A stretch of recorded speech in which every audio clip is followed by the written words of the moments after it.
Good evening, everyone. Thanks for joining us on a Sunday.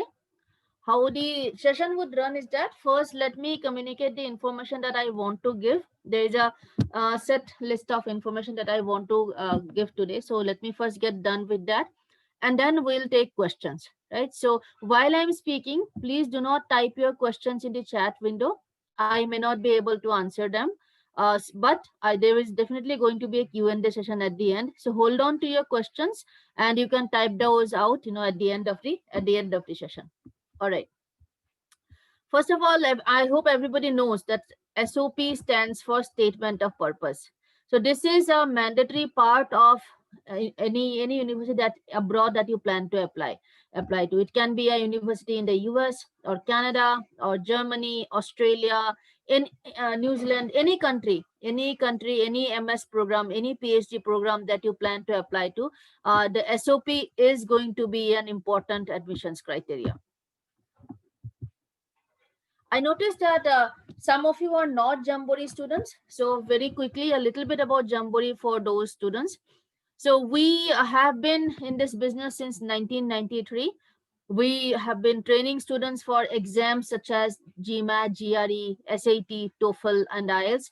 And we do a lot of admissions counseling for students who want to apply to universities that accept scores from these exams.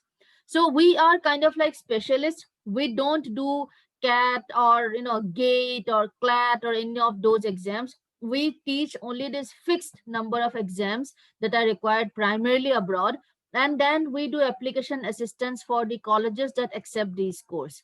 And because we have been specialists all these years, our students have been able to get high scores. We are very proud of some data points that about 20% of our students end up getting 320 or more on the GRE exam. Every year we get students getting admission in the top universities across the world, right? And this is possible because we focus on a limited number of things and we do them well. We have 39 physical centers across 22 cities and 4 countries. We also have a very strong digital presence. We have been teaching online since 2012. Therefore, when the lockdown happened in March, it was not that difficult for us to start teaching online. In fact, we did not lose a single day of classes. Anybody who had joined us previously, they moved on to learning online. Even during this time, all our students who have started their GRE coaching, so it is understood that as and when will be allowed to open our centers for teaching, they are welcome to come back to our centers and repeat the classes.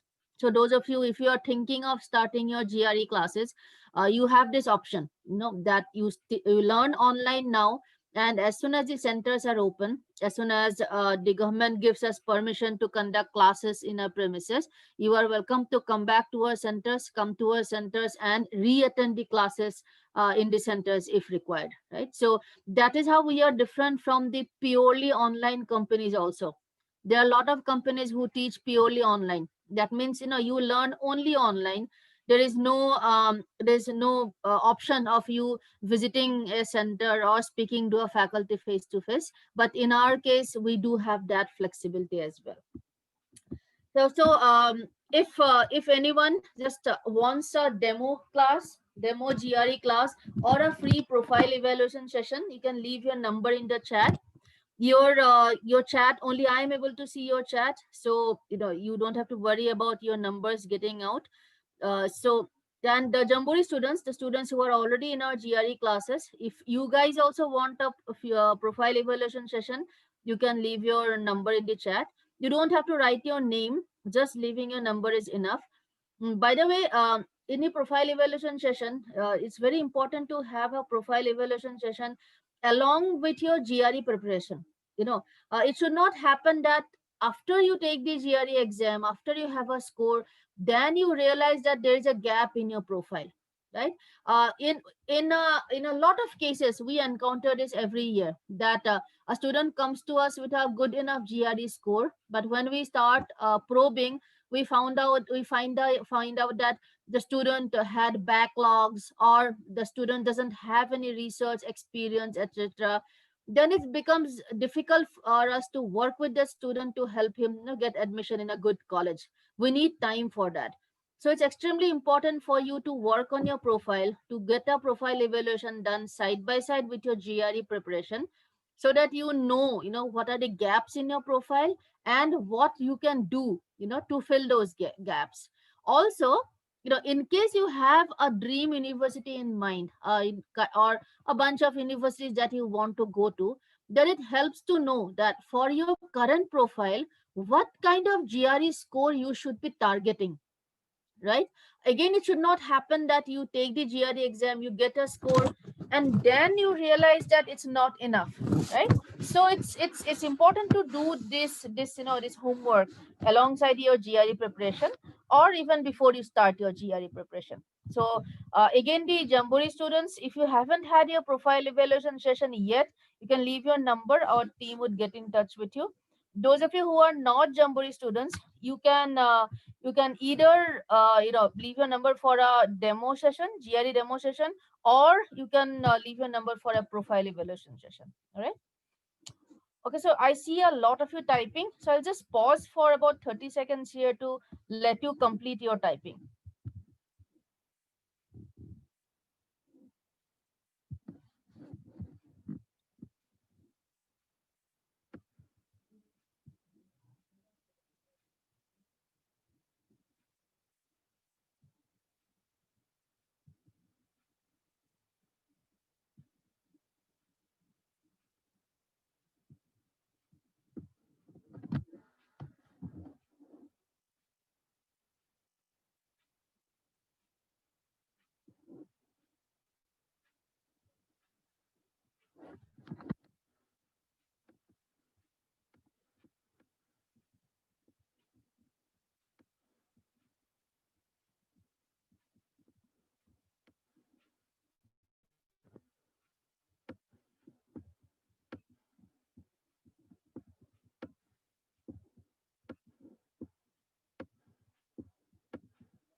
All right. So please complete your typing.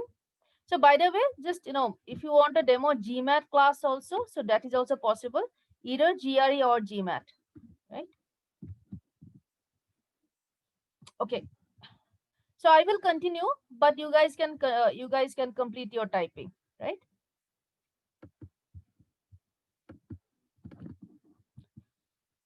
Okay. So a simple answer to the question of what is an SOP.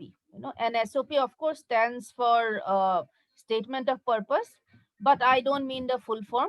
So an SOP, think of the SOP as your sales pitch to the university. So when you are applying to universities, you will be giving a lot of data. Your mark sheets would be there, your GRE scores would be there, your TOEFL scores would be there. So you would be giving a lot of data, but often it is not easy for a university to compare different data points. GRE score or GMAT score, of course, they can compare directly. 700 on the GMAT is obviously higher than 680, or 320 on the GRE is lower than 325. So GRE, GMAT scores, they can be compared directly to in order to assess students. But academic records are slightly difficult to assess. Even within India, for example, there are colleges where some the grading is little flexible, and there are colleges, universities where the grading is really really tough. There are colleges which would give you a GPA out of 10, but then there are colleges where you get a percentage. So it's difficult for universities to compare academic record, apple to apple. They cannot say whether a 65%, how is it better or worse than an 8.5 GPA from some other university, right? So the academic bit is a little difficult to compare, because the reference scales are very very different, and a lot of it depends on which college you have done your bachelor's degree from, which university you have done your bachelor's degree from, etc., etc.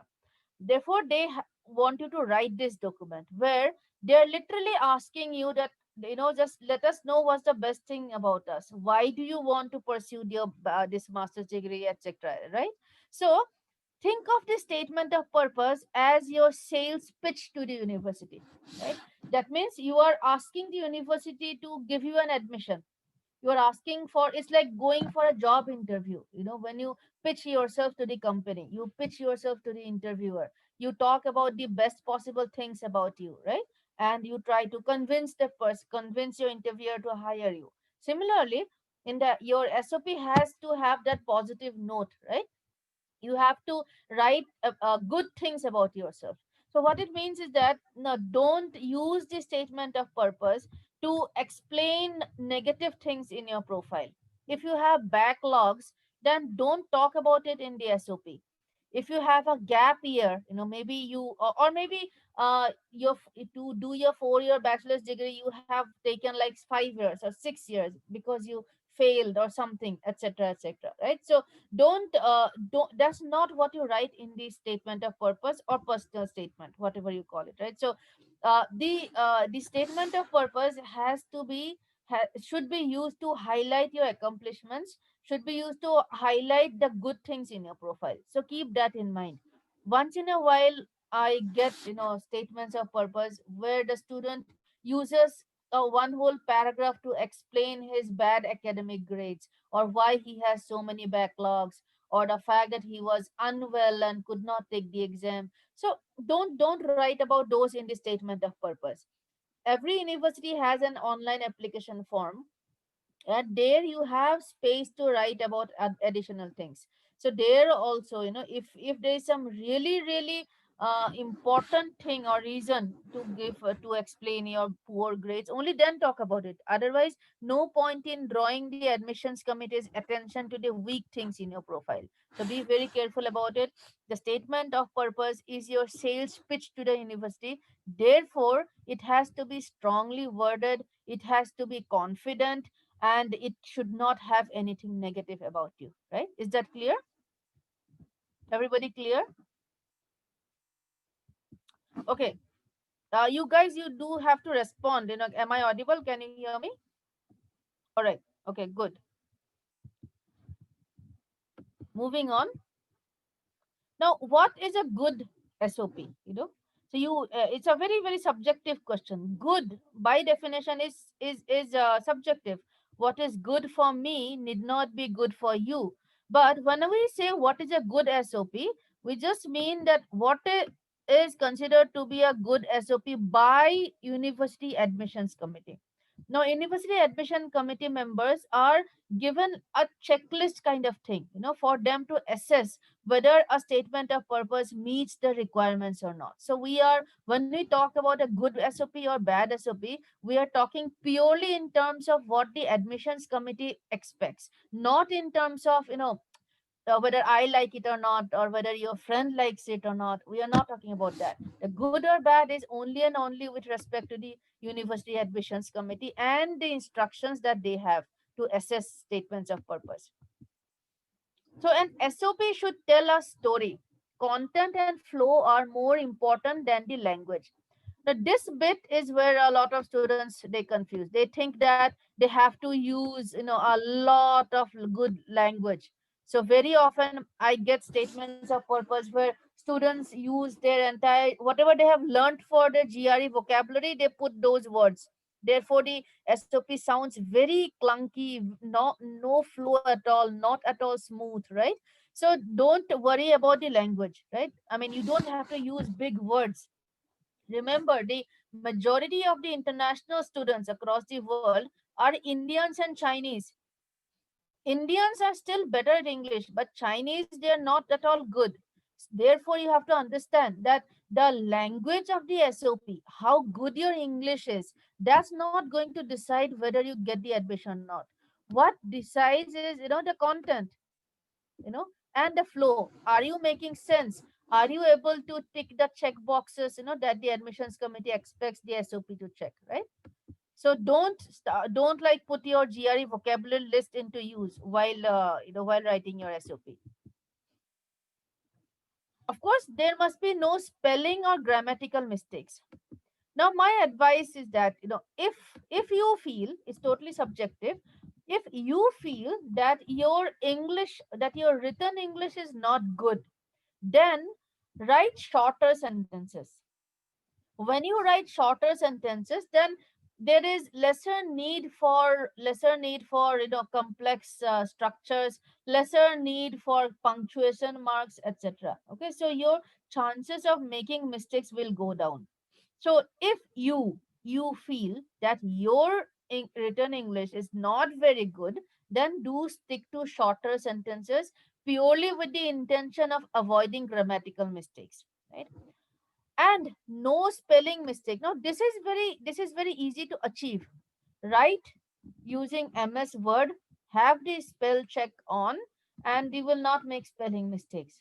So in today's day and world, it's very easy to avoid spelling mistakes. So when an SOP has spelling mistakes, the admissions committee, they interpret that as a sign of negligence, that you are not careful enough, right? So that's not a good impression to have.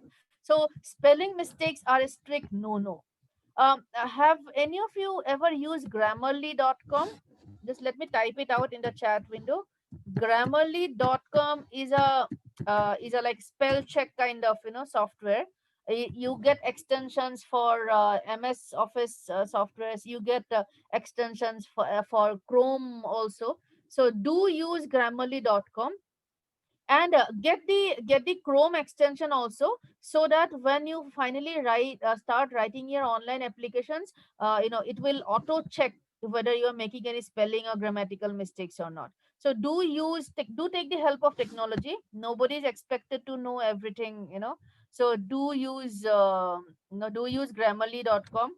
The paid version of it, it's not that expensive also. Go for the paid version. And then and see, if you are going to invest like 15, 20, 30 lakhs in a like in your master's degree, then no harm in investing 2 3 thousand rupees in getting the Grammarly.com paid subscription, right? Okay.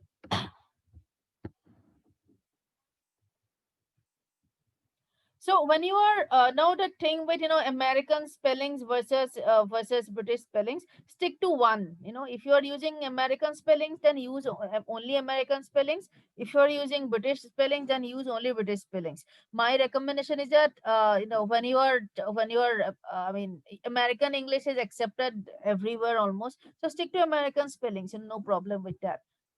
And a lot of these spell check softwares, whether it is Grammarly.com or whatever it is, they do check for they usually check for American way of writing, which is perfectly fine.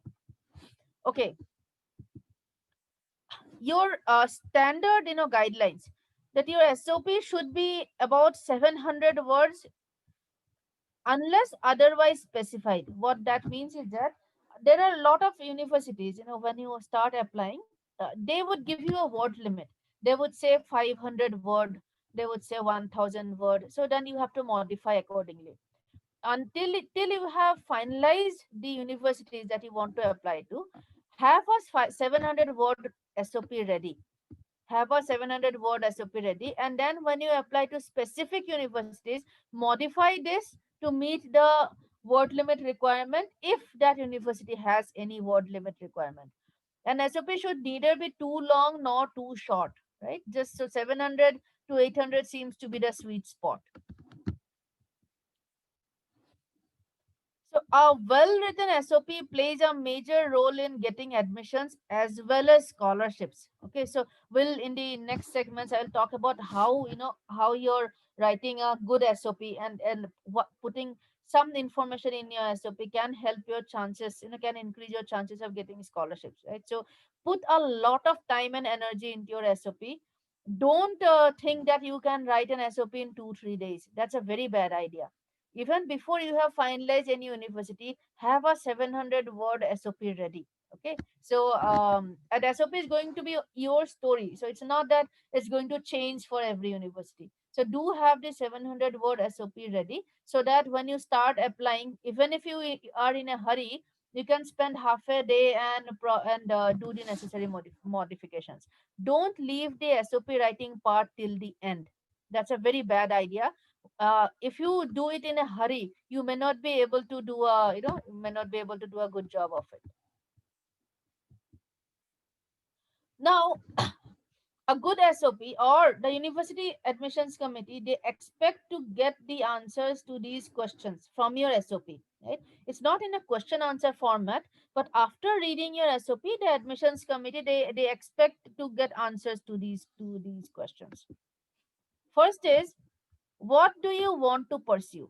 Okay, now it seems like a very stupid question. You would think that okay, did everybody writes this in the SOP, but you will be surprised, how many silly mistakes, students make, especially if they are in a hurry. So don't use the words such as, I want to do a higher degree in computer science, or I want to pursue higher education in mechanical engineering. So the higher education, higher degree, graduate degree, so they don't make sense, right? So you have to write the name of the exact program that you're applying for.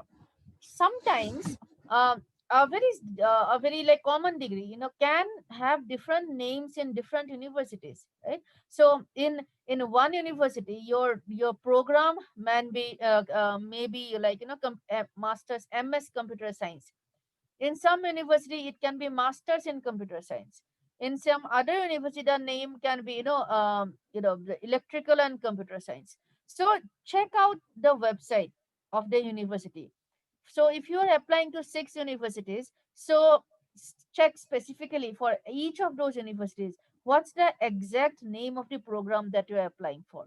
And this you should quote, right? That this you should mention, right in the first paragraph itself, so that the admissions committee, while reading your SOP, they know, what department you are applying for, what program you are applying for, right? So they can read with that mindset. Okay, so this is something that should be mentioned right at the outset of the SOP, not towards the end.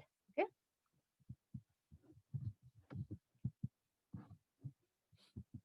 Next is, do you have the adequate academic background to pursue the degree?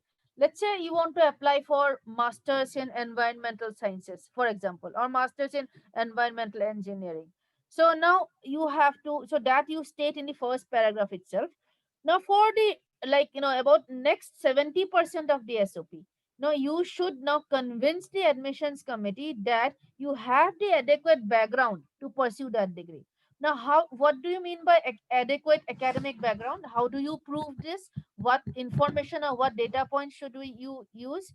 So first thing that you should use, if you have done any electives, anything, you know, if you have in your bachelor's degree curriculum, if you have done any electives, related to that program, if you have done any projects related to that program, if you have maybe you did some industrial trainings, maybe you have work experience related to that. So whatever you have done, you need to talk about that. And this, the answer to this question, or this is what would, like, take about, like, as I said, about 15 about 70% of your SOP. Your 70% of your SOP would go into convincing the admissions committee that you have the adequate academic background to pursue this degree, right? Now, there may be cases, let's say that you are applying for a degree that is not exactly the same as your bachelor's degree. Maybe you have a bachelor's in engineering kind of degree, but now you are applying for MS in financial engineering, maybe, or masters in data sciences, let's say. Okay, so now what do you do? Okay, I mean, these are some programs that are highly popular. A lot of students apply for that. I just last week I was reading an SOP from one of our students. So he had a bachelor's in mechanical engineering, but currently he is applying for a master's in financial engineering, degree. So you have to write the SOP. You have to prove that you have the necessary background. So in this case, do write about the projects that you have done, but the perception should be, or but the perspective should be, is that I can do independent research. I am a quick learner, as demonstrated by these projects, right? If he were applying for a master's in mechanical engineering, he would have written that I want to go for master's in mechanical engineering, and my interest is was heightened by the fact that I did these two projects as a part of my mechanical engineering. But because he was not applying for masters in mechanical engineering, so he wrote about the same two projects, but the perspective he said is that I'm a quick learner. I have been able to do independent research. So, as indicated by these two projects, right? So he had also done a couple of courses from Coursera and edX, related to the program that he was applying for, and then he wrote about those as well. So if you are switching, if you're not doing a master's degree in exactly the same field where you have done your bachelor's degree from, then the manner in which you present the information has to change, right? Then the story has to change a bit. But the of course the details will remain the same. Okay, everybody clear? So how you present the same information depending on what program you're applying to, that's very, very critical. Okay, the next question that a good SOP is expected to answer is, why are you applying to that particular university? So a lot of you would apply to 5, 6 universities with almost the same SOP. Even if you don't have the time to change the entire SOP, and you should not change the entire SOP, like 70% of it in the previous question, for instance, so 70% of it is going to be your profile, and you cannot like change it. So 70% of your SOP would remain the same. So the one piece of your SOP that must change with every university is this piece. Why are you applying to that particular university? Now this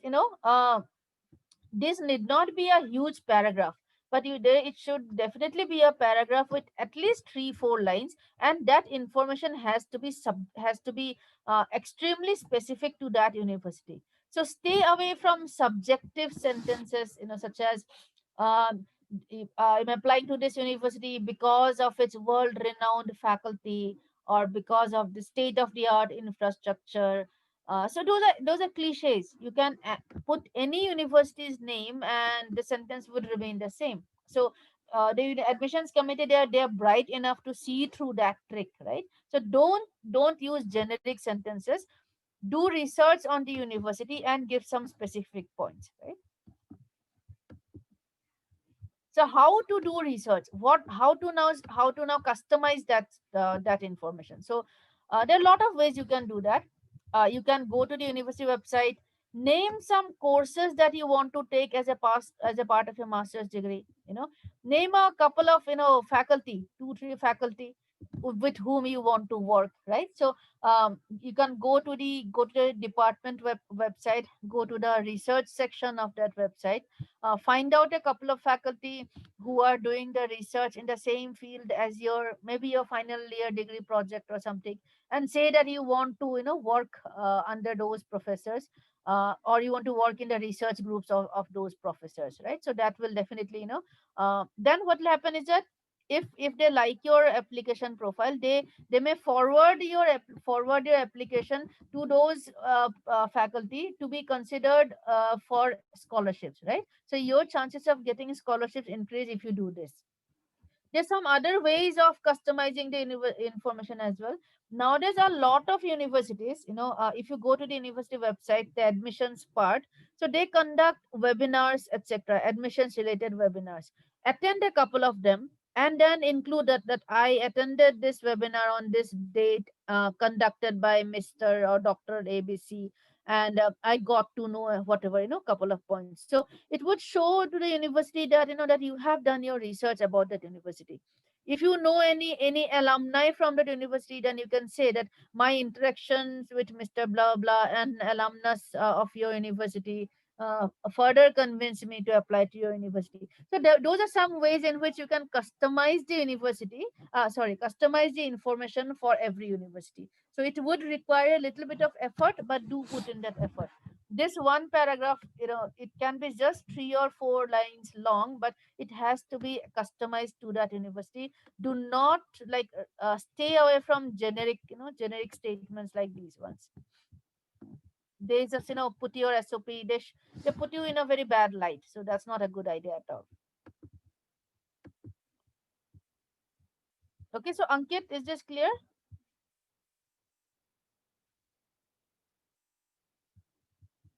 Everybody clear?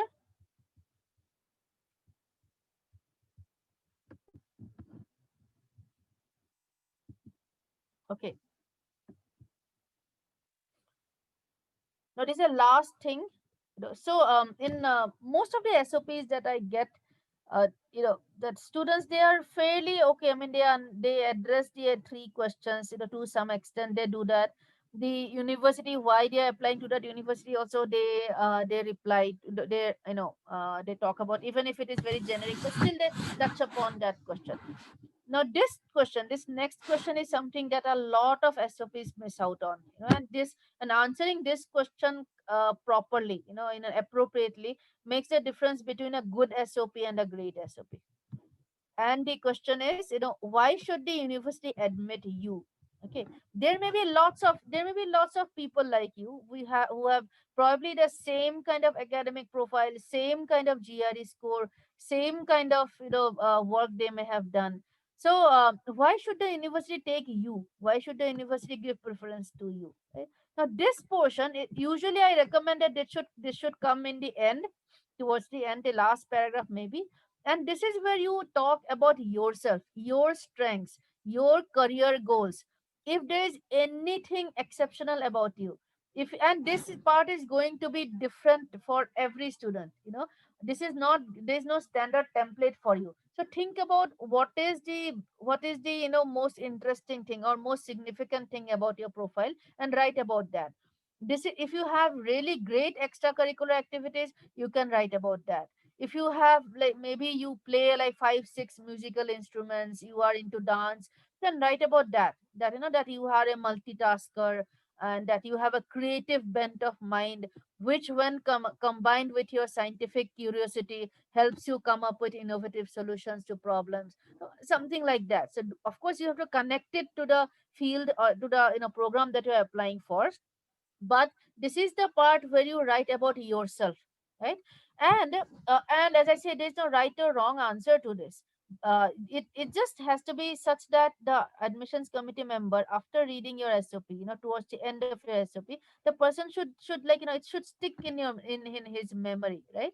So I have a student who wrote about the fact that he went to 17 different schools because his father was in a transferable job. And so during his 12 years of schooling, he attended 17 different schools, right? So he talked about that his maturity level, his ability to adapt, and how he uses those, how he uses those things, those learnings, into his into the way he conducts his experiments, etc., etc., right? And it was really interesting. Then there was this person, he wrote about, how he grew up in a joint family consisting of 25 people, huge joint family. And he wrote about how it helped him understand, or connect with different people at their levels, and how that made him a good team player, right? So again, just think about yourself. All of you would have something unique, something interesting about you, anything that is different, that only you have and your classmates or the rest of your peer group would not have. So that's good. That's a good thing to write about.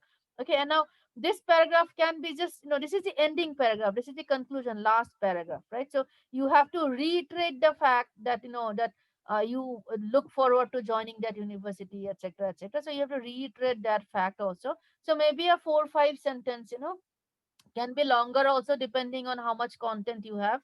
But this the last paragraph, you have to talk about you as a person, your personal qualities, If nothing else, at least your long term and short term career goals. If there's, you feel that there's nothing unique or stand out about you, fine, just a good fallback option is always writing about your long term and short term career goals. Okay. And this can be a 4 to 5 line paragraph or maybe longer. You have to wrap up your SOP as well. Okay. So, an SOP, like now students usually ask me, what's the template? What should I write first? How many paragraphs should there be? So it totally depends on what kind of content you have. For example, the first paragraph you're just introducing, right? And you are talking about what program you want to go for. Second paragraph, you can talk about your, if you your academics wise, what kind of programs, electives, etc. you have taken. Third paragraph can be, your projects. If you have done, let's say, if you have done only 1 or 2 projects, then it will be one paragraph. If you have done 3 4 projects, then projects itself will take up 2 paragraphs. Some of you may have work experience, so the work experience can be another paragraph. So there is no standard format. Then of course one paragraph about why that university, and one ending paragraph, the wrapping up paragraph where you answer this question. Okay. So there is no standard, there is no good or bad, like how many paragraphs should I have. I have only 4 paragraphs, is that good or bad? So there is, it depends on what you are writing. The paragraph demarcation should be clear. There should be one clear theme for every paragraph, and you should be fine. Okay.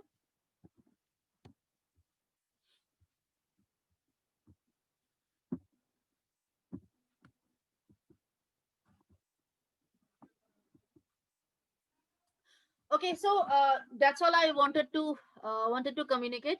So I'm done with the session. So those of you, again, if you want a free GRE or GMAT demo class, you can leave your number. Or if you want help with writing your SOPs, we have a team of writers, we specialize in this. So if you want any help with this also, you can leave your number in the chat. In the meantime, if you have any questions, you can raise your hand, and I can give you mic access and we can discuss. However, please limit your questions to SOP only. Today's discussion is only and only about SOP. So just to keep your questions limited to the subject of statements of purpose. And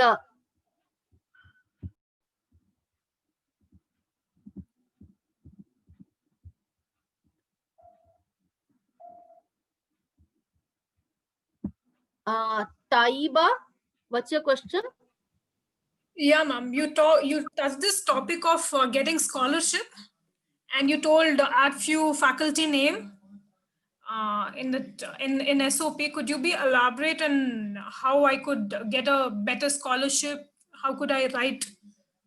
So the So the fourth session is specifically about scholarships. So maybe you might want, so where we'll talk in detail about how to increase your chances of scholarships. So you may want to attend that. yeah, The okay, one on ma'am. Wednesday 6 p.m. is the session where we'll talk in detail about how to increase your chances of getting a scholarship. Right? Okay, ma'am. Okay, ma'am. Thank you.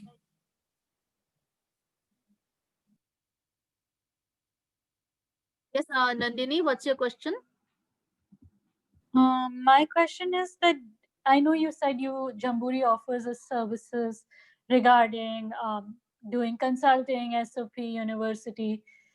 Can there be only a service for like just the SOP? Like I have the Yeah, SOP yeah, yeah. written, but I need some editing for that. Yes, yes, of course. So that's, there's a comprehensive service also, and there is, we get a lot of students who want only help with only the SOP. So yeah, that is also possible. But I'm not sure about the pricing, etc. So if you, Okay. because I'm not from the sales department, so you can leave your number in the chat and write this, that I specifically for SOP, then I'll have somebody call you. Okay. In the chat is the so I'm trying to. There's only send message to all panelists. I'm not. I'm not. Yeah, so I'm so we have only one panelist for today's session. So it'll come to Okay. me. So, It won't go to the okay. other attendees. Okay. Thank you. I'll just leave my message. Thanks. Yes, Keshav, what's your question? Ma'am, I would like to ask how to start writing SOP from scratch, as in from a blank sheet to a 700 words SOP. That's a good question. And it's a very valid question, by the way. So usually, how we work is that, we understand that writing is not everybody's strength, especially engineering students. I mean, I am myself an engineering student, so I understand, that it's easier to write in bullet points than in paragraphs. I get that. So how we work with students is that we ask a question, 15 questions, and then we start with those, right? But if you want to write on your, a good thing to start off, which is like just you can, instead of thinking of the whole SOP in one go, think about writing in paragraphs first. Okay, that let me write a paragraph, let me write the paragraph about my, prove my academics, right? Where you write about your the what you have studied in your bachelor, what are the courses that interested you most in your bachelor's degree. Have you supplemented your education with anything else, maybe couple of Coursera courses or edX courses or certifications, etc. That can be one paragraph. Then think about, okay, let me write now a paragraph about each about my project, right? So think in terms of discrete paragraphs first, and then the next step should be melding them together into an SOP. So that might be an easier way to go about it. If you start thinking about, let me write down a 700-word SOP, that seems like a very big task. So does this make sense, Keshav? Yes, ma'am. Yes, ma'am. Thank you. I'll employ this very approach. Thanks.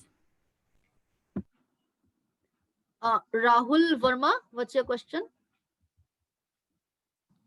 Yes, ma'am. Good evening, ma'am. So while if so we do courses from online like Coursera or EDX platform, right?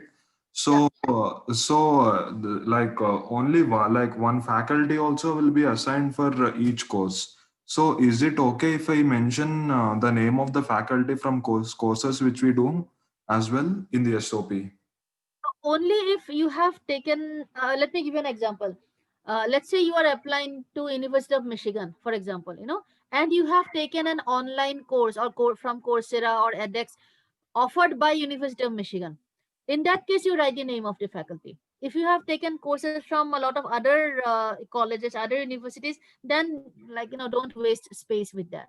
Okay. Okay, okay. So if you're applying only to that university, then if you do course from that university, then only we have to mention the name of the faculty. Yep. Is the thing which you're trying to convey? Yes, and if you let's say you have done 5 online courses, one course is from the same university to which you are applying to, and other 4 are from other universities. So mention all the 5 courses, but for the one which is from offered by the same university, write the name of the faculty also. And this you can mention in your why that university portion also. You don't have to mention it in the academics for section. You can answer, you can add this in the piece where you are explaining why you want to apply to that university. You can say that I took a course on edX from your university taught by professor blah blah blah, and I really like the tools that he used, and I look forward to being a part of his physical classroom. You can make it a part of that as well. Oh, okay, ma'am. Yes, ma'am. That answers my question. Thank you so much, ma'am.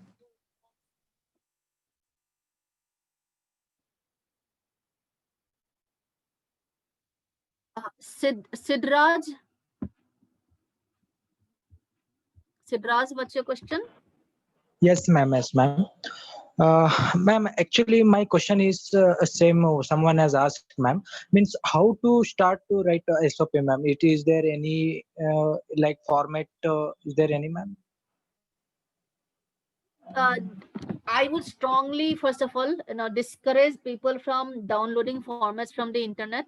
If you do that, then everybody's SOP is gonna look the same, and so no, don't download formats, etc. So start, as I said, right. If you think about the SOP as a 700-word document, then you will have difficulty starting it. I understand that. Yeah, So yeah, yeah, think about it in paragraphs, that one day yeah. maybe write a paragraph about one of your projects. And when you are writing about your projects, be technical, be very Yes, technical. You are writing the SOP for professors. Admissions committee members are professors. So be Yeah. technical. Talk about what are the processes that you use, any kind of special programming language you use. So be technical, right? And that would probably Yeah. be easier for you to write. If you Yeah. have Yeah. any papers, publications, etc., include a like 2-3 line summary of your findings. So start Mhm. easy. Like write 6-7 independent paragraphs. Then the Ah, next task would be to how to now arrange those paragraphs, maybe merge a couple of paragraphs into one. yeah. Then think about making it a coherent document. No, I mean, for Mhm. engineers, that is, if you're an engineer especially, I mean, we Yeah. 80% of our students are engineers, and Yeah. that is Yeah. always my recommendation, that go with what comes naturally to you. Bullet Yeah. points seem to come more naturally to engineers, so Yeah. start out by writing in bullet points, then kind of in the second phase 2 make it into Ah, a SOP. Does it help? okay. Okay. Thank you. Thank you. Thank you, ma'am. Got it. Got it. Parv Rustagi, what's your question? Hello, Hello, yes. uh, ma'am. I have the question. I also wrote it. Like, I have two publications, but they are not that good. And the third one is also under review in IEEE conference. So should I mention those in SOP? I mean, they got published. So your personal opinion doesn't count. You may think that they are not good, but the fact that they got published is good, right? So do include that, obviously. And if something is in the review, you can always say that submitted abstract for publication. Of course. Okay, okay. The one that I've submitted, the initial review is cleared, so it is in final review actually. So maybe by the time you start applying it, it can get accepted also. Maybe Okay, and if it is rejected, then that's okay. That's fine. I okay, mean, okay, you will not be lying. You will be at the time of writing the SOP. It was under review. So. okay, okay. All right, so we'll take two more questions. If I was not able to able to answer all your questions, then no, but we are running out of time. So do leave your number in the chat. I'll be happy to like answer your questions. And so some of you had some of you had joined late. So in case anybody wants anybody wants a GRE GMAT demo class, or if you want help with the entire admissions counseling part, or if you want help with only SOP part, do leave your number in the chat. We will get back to you. I'll take two more questions, by the way. Okay, so Sagar Newpain. Yes, ma'am. Yeah, hi Sagar.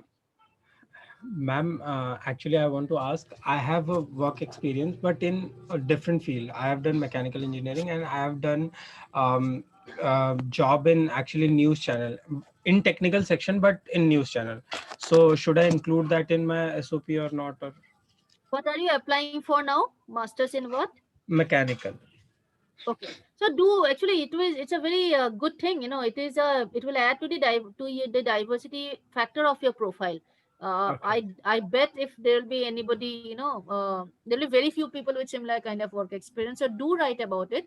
And when you write about it, you should say that focus on how your ability to articulate thoughts into expression has improved, and how you want to use that in research, how that has made you a better team player. So do talk about that part. You don't have to talk specifically about but the fact that how you understood, how you appreciated the fact that for common people, making it simple, how to simplify complex theorem or principles into common day-to-day language. That's one of the skills that you acquired, and that is something you want to put into your research. So I mean, find something that you can write about, okay, and do connect it to what you want to do.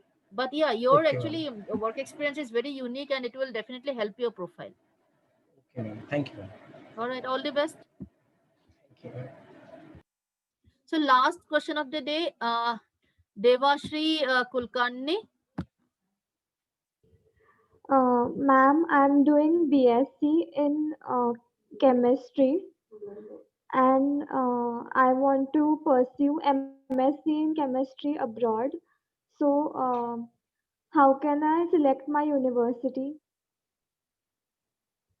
Okay, so that's not specifically related to SOP, because so that is, yeah. So yet, I mean, as I mentioned earlier, so today's session is only and only for statements of purpose. But Devashi, if you have left your number, I can get one of my counselors to call you up and help you with that, right? But if you are if you see, I don't know anything about you, where you are doing your bachelor's degree from, what's your percentage, etc., etc., which country you want to go to. So we will need to know more about you. In case you want to just know what are the good colleges, so you can go to usnews.com. They rank universities in terms of in terms of programs. So you can find what are the good colleges for your program, so you can start there, maybe, and then there are a lot of other factors you have to take into account: the budget, the location, whether a 3-year degree from India will be accepted there or not. So all these things you have to take into account. Okay, thank you, ma'am. All right. All the best. Thank you. So thanks everyone. I hope you found this session useful. I hope to see you guys back, some of you guys back for tomorrow's session. I hope you have registered for tomorrow's session as well. Thank you.